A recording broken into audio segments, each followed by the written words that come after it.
सभी को नमस्कार।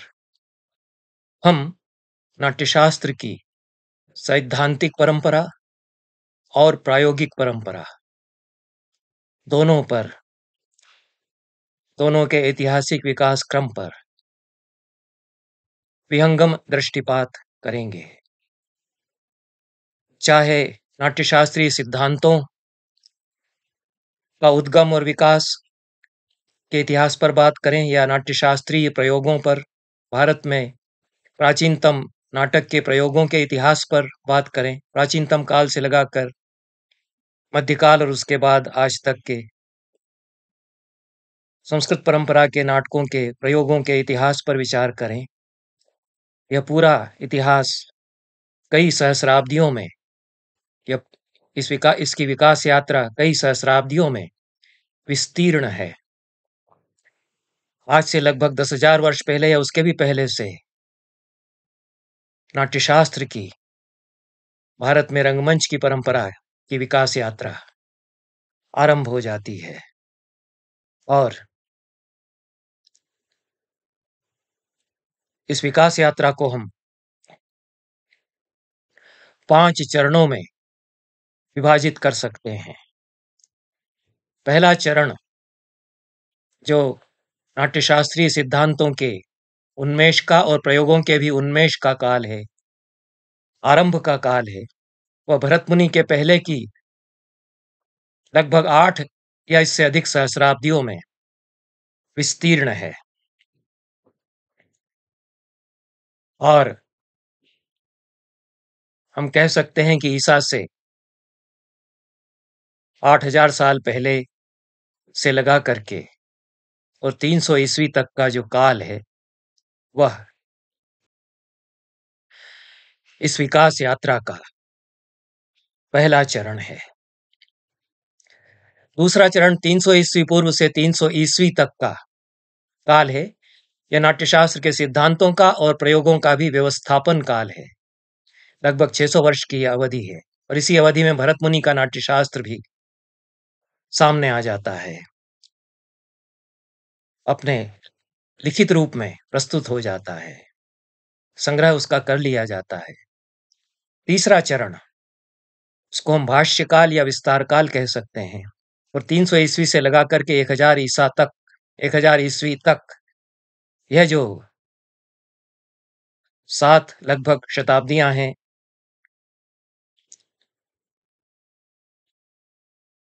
ये तीसरी अवस्था है और इसमें बड़े बड़े विचारक हुए, नाट्यशास्त्र के व्याख्याकार हुए और महान नाटककार भी अनेक हुए। चौथा चरण 10वीं शताब्दी से लगाकर 18वीं शताब्दी तक का है,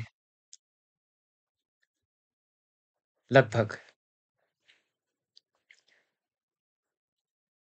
1000 वर्ष का काल कह सकते हैं। और पांचवा चरण 1800 ईस्वी के बाद से लगाकर आज तक का हम कह सकते हैं। यह नाट्यशास्त्र के उसके सिद्धांतों और उसके प्रयोगों के पुनराविष्कार का काल है। इस प्रकार से इन 5 चरणों में भारत में हम जो भारतीय रंग परंपरा है या भरत मुनि के नाट्यशास्त्र के सिद्धांतों के अनुसार जो शास्त्र चिंतन हुआ और जो प्रयोग की परंपरा बनी, उसको हम ऐतिहासिक दृष्टि से इन 5 चरणों में बांट करके समझ सकते हैं। इस वक्तव्य में मैं पहले ही चरण पर चर्चा करूंगा। यह भरत मुनि के पहले का काल है और भरत मुनि के पहले की कई सहस्राब्दियां, कुछ हजार वर्ष इसमें समाहित हैं और नाट्य के बारे में, जिसको थिएटर कहा जाता है, यह तो निस्संदेह निर्विवाद रूप से कहा जा सकता है कि सृष्टि के आरंभ से ही नाट्य हमारे साथ रहा है। जैसे ही मनुष्य ने धरती पर अवतार लिया, होमो सेपियंस जैसे ही धरती पर आए, तो नाट्य किसी न किसी रूप में उनके साथ था। भारत में भी नाट्य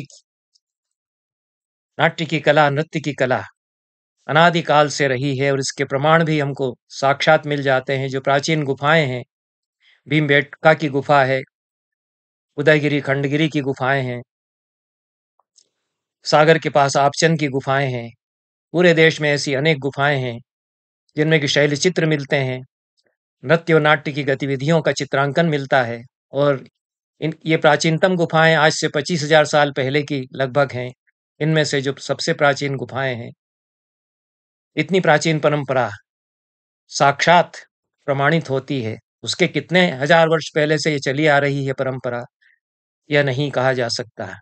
पुरातात्विक साक्ष्यों से गुफाओं में नृत्य और नाट्य की गतिविधियां हुआ करती थीं, इसका भी प्रमाण मिलता है। आज से लगभग 3,000 वर्ष पहले का शिलालेख सीताबेंगा और जोगीमारा की गुफाओं में 2 शिलालेख मिलते हैं, और उनमें से एक शिलालेख में कहा गया है कि सुतनुका नाम की देवदासी यहाँ रहती थी, और रूपदक्ष वाराणसी का यहाँ आया। इन दोनों में प्रेम था, और यहाँ कवि गोष्ठियां होती हैं। कवि लोग अपने सरस काव्य पाठ से आह्लादित करते हैं। तो नृत्य नाट्य काव्य पाठ की गतिविधियों से जुड़े हुए लोग इनमें निवास करते थे, और गुफा के बाहर जो पूरा क्षेत्र है वह प्रदर्शन के प्रस्तुति के क्षेत्र के लिए उसका उपयोग किया जाता था, ऐसा प्रमाणित होता है। पर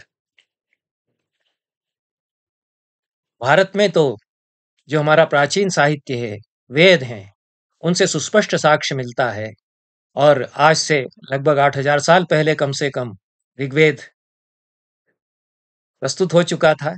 और भरत मुनि ने नाट्यशास्त्र में कहा कि जो नाटक का पाठ्य है, लिखित रूप में जो नाटक हैं, उनकी आधार भूमि है वह ऋग्वेद से ली गई। ऋग्वेद में संवाद हैं, ये संवाद नाटकीय हैं, और ये संवादों का विकास नाटक के रूप में, रंगमंच पर खेले जाने वाले नाटक के रूप में हुआ। यह सीधे अंतः संबंध जुड़ता है, और इसीलिए भरत मुनि कहते हैं कि जो पाठ्य है, आलेख है नाटक का, वह ऋग्वेद से आया। ऋग्वेद में पुरूरवा उर्वशी संवाद है, 10वें मंडल का 95वां सूक्त है। शर्मा और पणि संवाद है, यम यमी संवाद है, ये सब 10वें मंडल में है। इंद्र वर्षा कपि संवाद है। विश्वामित्र नदी संवाद 3रे मंडल का 33वां सूक्त है। अगस्त्य लोपामुद्रा संवाद है, पहले मंडल का 179वां सूक्त है। नेमि और इंद्र का संवाद है, 8वें मंडल का 10वां सूक्त है। इन सभी संवादों में नाटकीयता है, उक्ति प्रत्युक्ति है। जो एक व्यक्ति कुछ बोलता है, दूसरा उसका उत्तर देता है, और संवादों के साथ कुछ कार्य व्यापार हो रहा है। यह भी जितने मंत्र हैं उनको पढ़ते हुए, संवादों में जो मंत्र हैं उनको पढ़ते हुए लगता है। पुरूरवा और उर्वशी का संवाद है 10वें मंडल में, उसमें 18 मंत्र हैं। 9 मंत्र पुरूरवा के कहे गए हैं, 9 मंत्र उर्वशी के द्वारा कहे गए हैं, और प्रत्येक पुरूरवा के मंत्र के बाद उर्वशी उसका प्रत्युत्तर देती है। बहुत नाटकीय है। पुरूरवा कहता है कि मुझे कहाँ छोड़कर जा रही हो। उर्वशी कहती है कि मुझे भूल जाओ, स्त्रियों के साथ में इस तरह से मित्रता नहीं हो सकती है। वह चल कहते हुए ऐसा लगता है कि जैसे कि चल पड़ी है, पुरूरवा उसके पीछे जा रहा है। इस पूरी कथा को लेकर के कालिदास ने विक्रमोर्वशीयम नाटक लिखा। यह सीधे सीधे कथा चली आ रही है नाटक में, क्योंकि ये संवादों में ऋग्वेद में बताई गई है, और शतपथ ब्राह्मण में तो पूरी यह कथा विस्तार से बताई ही गई है। तो आख्यान का विकास हो जाता है, कथाएं कही जा रही हैं, और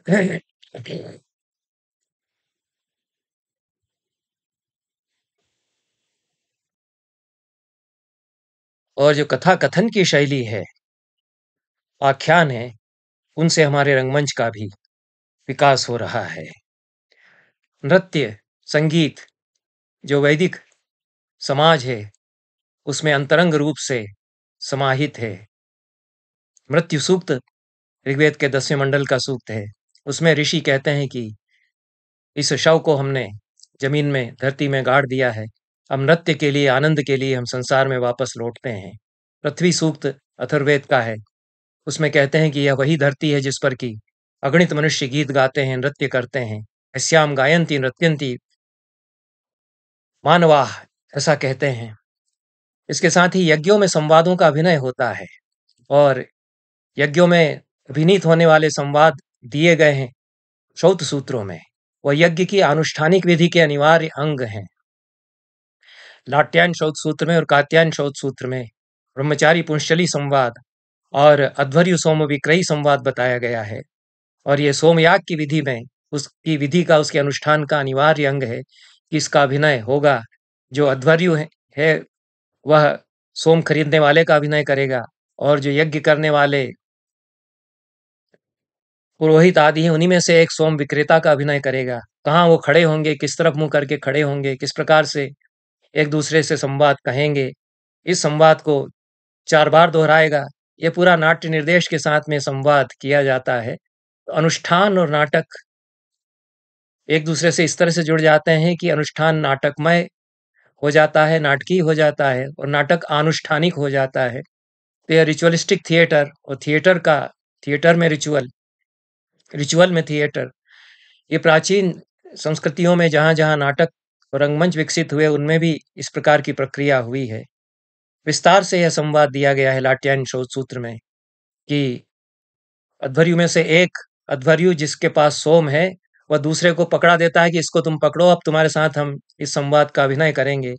दोनों में सौदेबाजी होती है। 5 बार सौदा के लिए संवाद बोलता है कि कितने में सोम विक्रयी, क्या इसको तुम बेचोगे, कितने में बेचोगे, इसको दोहराएगा। नाटकीय ढंग से संवाद उसमें क्रयस्ते सोमो राजा, ऐसा प्लुत राजा पर होगा यह भी सूचित होता है। सोम विक्रयी कहता है कि क्रय क्रय इत्याह सोम विक्रयी, ऐसा कहा गया है। हाँ, यह तो बेचने के लिए ही है, तो कितने में बेचोगे, मैं इसको खरीदूंगा। सोम विक्रयी कहता है कि हाँ खरीद लीजिए। फिर सौदेबाजी करते हैं कि इतने में। एक कला से सोम विक्रयी हर बार कहता है कि वो इससे अधिक कीमती है। भूयो वातस सोमो राजा अर्हतीति आह सोम विक्रयी। तो ये पूरा नाटकीय संवाद है। इसी तरह से ब्रह्मचारी पुंशली संवाद है, जो कि महाव्रत की विधि के अंतर्गत ब्रह्मचारी और पुंशली इनके संवाद का अभिनय होता था। इसका विवरण शांखायन आरण्यक, कात्यायन शौतसूत्र और लाट्यायन शौतसूत्र में मिलता है। ऐत्रेय तथा शांखायन ब्राह्मणों में महाव्रत की विधि का वर्णन है, और लाट्यायन शौतसूत्र में भी इसका वर्णन किया गया है। अंतर्वेदी ब्रह्मचारी खड़ा होगा, उदंग मुख, उत्तर की ओर मुख करके वेदी के पास का जो भाग है उसमें वो खड़ा होगा। बहिर्वेदी, वेदी के कुछ बाहर का जो भाग है उसमें पुंशली दक्षिणाभिमुखी, दक्षिण की ओर मुख करके खड़ी होगी। ये लाट्यायन शौतसूत्र में निर्देश है। सा ब्रूयात, पुंशली उससे कहेगी, दुष्चरितिन नवकीर्णिन, है दुष्चरित, है अवकीर्णी। ये इस प्रकार से वह उसको दूषित करती है, उसका उत्तर देता है। यह एक तरह का टोटका भी माना गया उपज बढ़ाने के लिए, और इसका जो कुछ भी अनुष्ठानिक उपयोग है उसके लिए यह किया जाता था महाव्रत की विधि के अंतर्गत। पर अपने आप में यह एक नाटक है। जितने भी वैदिक यज्ञ हैं उनमें सारा समाज एकत्र होता है, उसमें गायक वादक इकट्ठे होते हैं, सूत, शैलूष, मागध, ये लोग आते हैं। यजुर्वेद के 30वें अध्याय में लंबी सूची दी गई है कि यज्ञ में गायन के लिए शैलूष, नर्तन के लिए सूत को आमंत्रित किया जाए।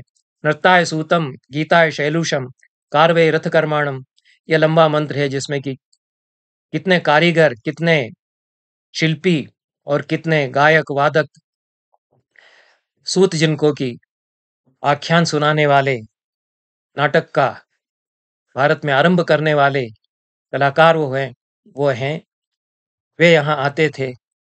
मार्दंगिक, वीणा वादक, वैणिक वीणा वादक बुलाए जाएं, मार्दंगिक बुलाए जाएं, वांशिक बुलाए जाएं। ये पूरी नटमंडली वैदिक यज्ञों में उपस्थित होती है। पितृमेध यज्ञ में नृत्य, गीत और वादन का आयोजन किया जाए, यह शोधसूत्र निर्दिष्ट करते हैं, निर्देश देते हैं। वाद्य और गायन की विधियों के विवरण भी मिलते हैं। गाथाएं गाई जाएंगी, उत्तर मंद्रा में गाई जाएंगी, ऐसा शोधसूत्र कहते हैं। उत्तर मंद्रा एक मूर्छना के रूप में नाट्यशास्त्र में संगीताध्यायों में बताई गई है। और वीणा वादन अनिवार्य रूप से होगा अश्वमेध और वाजपेयी आदि यज्ञों में। वीणा बजाने के लिए जिन आचार्यों को बुलाया जाता था उनको पारिश्रमिक स्वरूप 100 स्वर्ण मुद्राएं दी जाएं, यह भी निर्देश दिया गया है। वीणा वादन के साथ गाथाएं गाई जाएं, यह भी निर्देश दिया गया है। अश्वमेध यज्ञ 1 वर्ष तक चलता था, और इसमें दिग्विजय के लिए अश्व को छोड़ने के पश्चात यज्ञ जहां आरंभ किया जाता था उस स्थान पर 1 वर्ष तक आख्यान कहे वो सुनाए जाते रहते थे।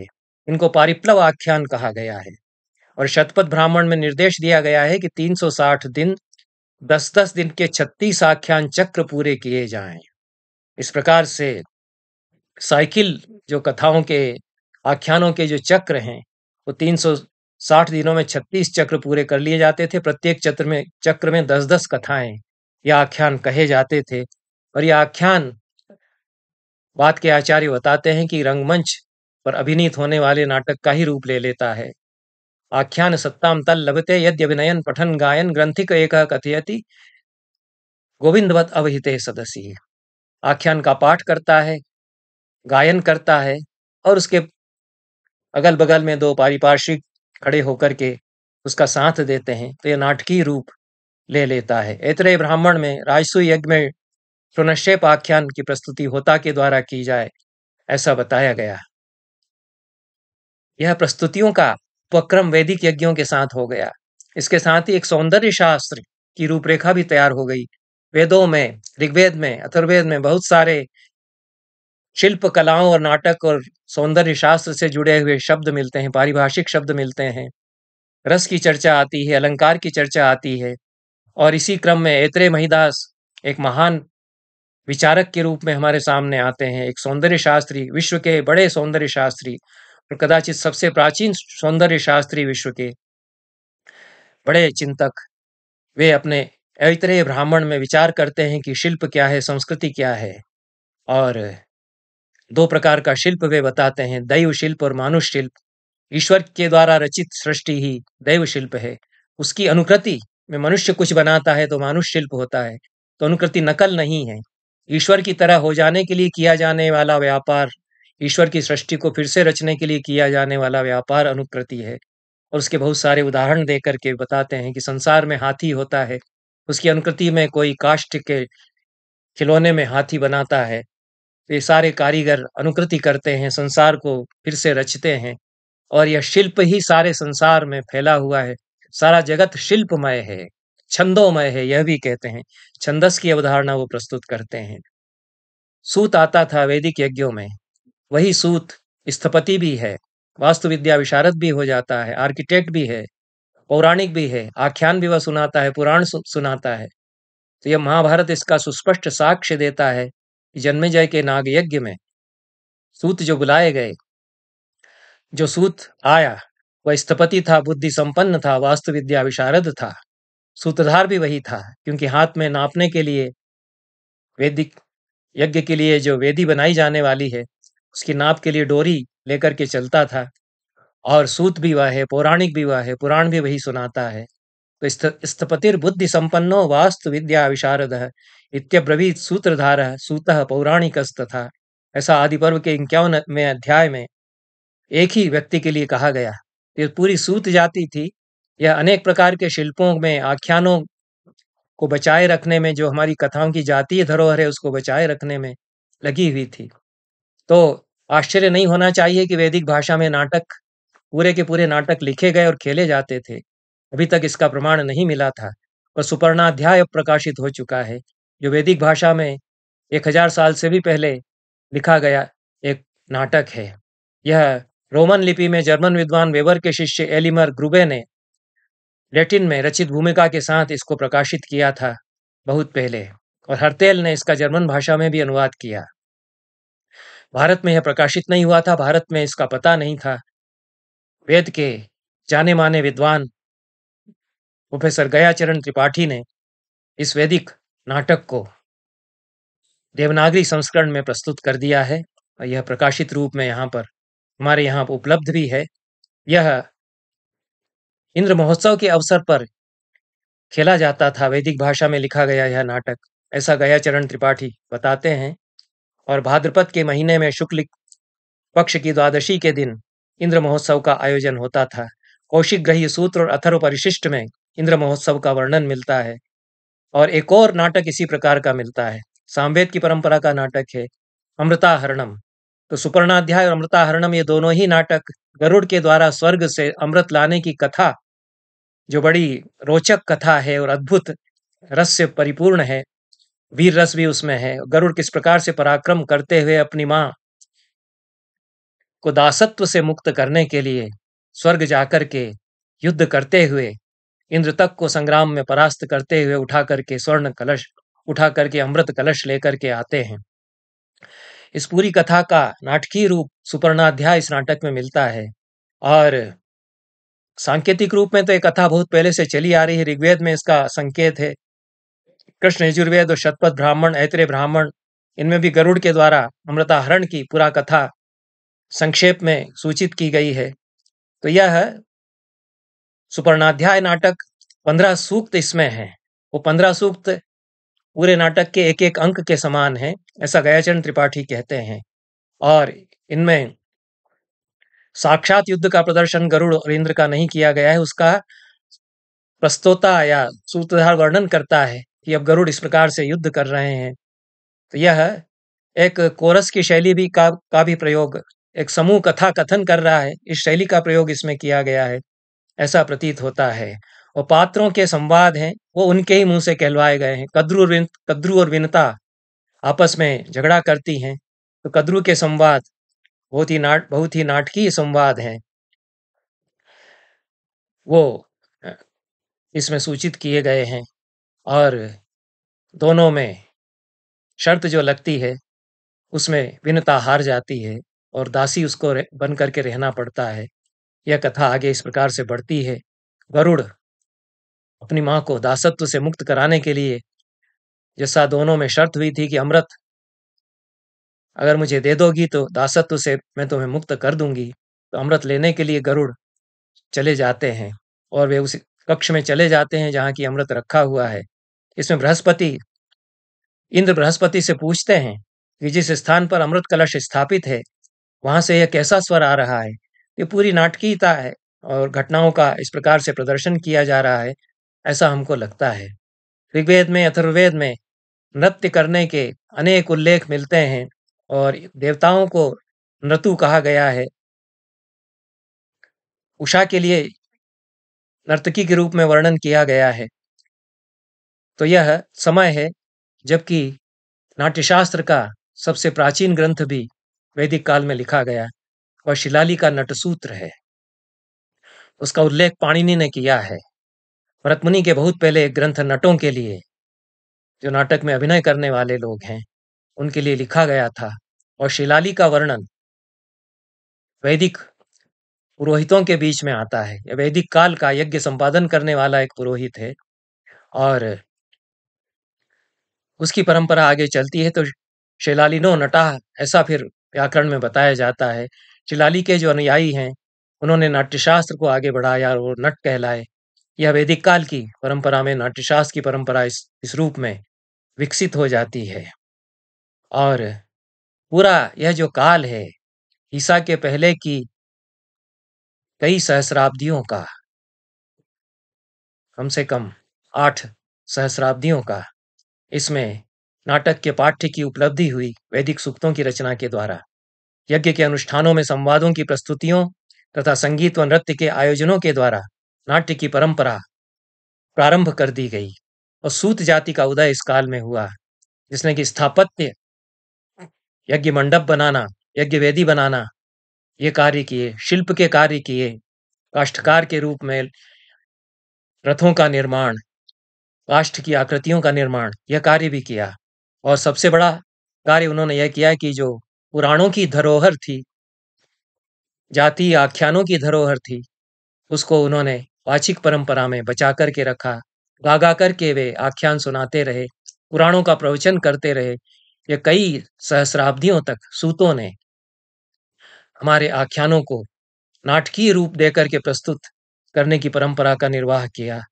और कला शास्त्र और सौंदर्य दर्शन की पृष्ठभूमि का भी निर्माण हुआ कि ऐत्रेय महिदास अनुकृति, शिल्प, संस्कृति, इनको परिभाषित करते हैं अपने ऐत्रेय ऐत्रेय ब्राह्मण में। और कला शास्त्र के, सौंदर्य शास्त्र के मूलभूत सिद्धांतों का विकास इस काल में होने लगता है। वैदिक युग के पश्चात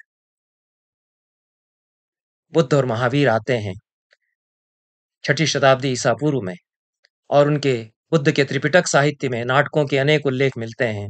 विदूषक का संयुक्त निकाय में बहुत ही सजीव चित्र अंकित किया गया है कि समाज के बीच में किस प्रकार से वह लोगों को हंसाता है, रमाता है, रिझाता है, उनका मन जीत लेता है। दीघ निकाय में शोभनगरक का उल्लेख है।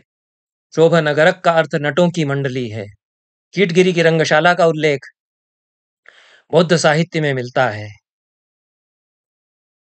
बुद्ध के जीवन पर आधारित नाटक राजा बिंबिसार के सम्मुख प्रस्तुत किया गया।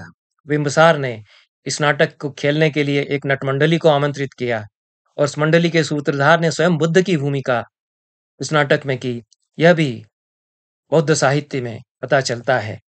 तो बिंबिसार तो बुद्ध के समकालीन हैं। सिद्धार्थ जब महाभिनिष्क्रमण के लिए निकले और वे मगध पहुंचे तो राजा बिंबिसार ने उनसे भेंट की थी।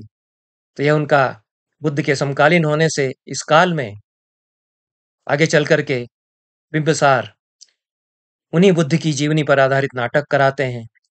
एक अन्य ग्रंथ जैन परंपरा का है, आगम है। राय पसेणीय सूत्र या राजप्रश्नीय सूत्र इसको कहा जाता है। इसमें देवकुमार और देवकुमारियों के द्वारा प्रस्तुत किए जाने वाले नृत्य नाट्य का वर्णन है। इस नृत्य नाट्य में विविध प्रसंगों और नृत्य संरचनाओं को सम्मिलित किया गया और 32 नृत्य महावीर के जीवन चरित्र को बताने के लिए इसमें किए गए। कौटिल्य के अर्थशास्त्र में और वात्स्यायन के कामसूत्र में नटमंडलियों के उल्लेख आते हैं। एक शहर से दूसरे शहर घूम घूम करके ये प्रस्तुतियां देती हैं। और कौटिल्य ने स्त्रियों के द्वारा स्त्रियों के लिए प्रस्तुत किए जाने वाले नाटकों का स्त्री नाट्य मंडलियों का भी उल्लेख किया है। और बाहर से कोई मंडली आती है तो उससे कितना कर लिया जाएगा, यह भी कौटिल्य ने उल्लेख किया है। और बाहर से आई हुई मंडली की प्रेक्षा अर्थात एक शो कराने का दायित्व राजा का होगा। इस प्रकार से ईसा पूर्व 300 ईस्वी के आसपास तक रंगमंच और नाटक की भारत में एक ऐसी पुख्ता जमीन तैयार हो जाती है, ऐसी सुदृढ़ पृष्ठभूमि बन जाती है कि उसके विकास के क्रम में 300 ईस्वी पूर्व के आसपास नाट्यशास्त्र जैसे नाट्य संगीत कला, रंगमंच,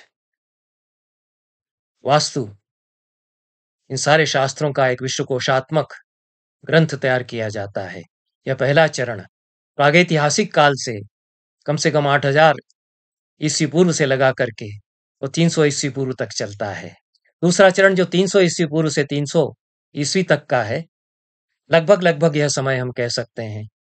सुनिश्चित रूप से ऐसा नहीं कहा जा सकता है कि इस तारीख को कोई दूसरा चरण आरंभ हुआ होगा। ऐतिहासिक दृष्टि से ऐसा कोई तिथि निर्देश नहीं किया जा सकता है। तो यह मोटे तौर पर 300 ईस्वी पूर्व से लगा करके 300 ईस्वी तक का दूसरे चरण का नाट्य की विकास यात्रा का, रंगमंच की विकास यात्रा का और उसके शास्त्र की, नाट्यशास्त्र के सिद्धांतों के व्यवस्थापित होने का ये जो काल है, यह द्वितीय चरण है। इसकी चर्चा हम फिर कभी करेंगे। धन्यवाद।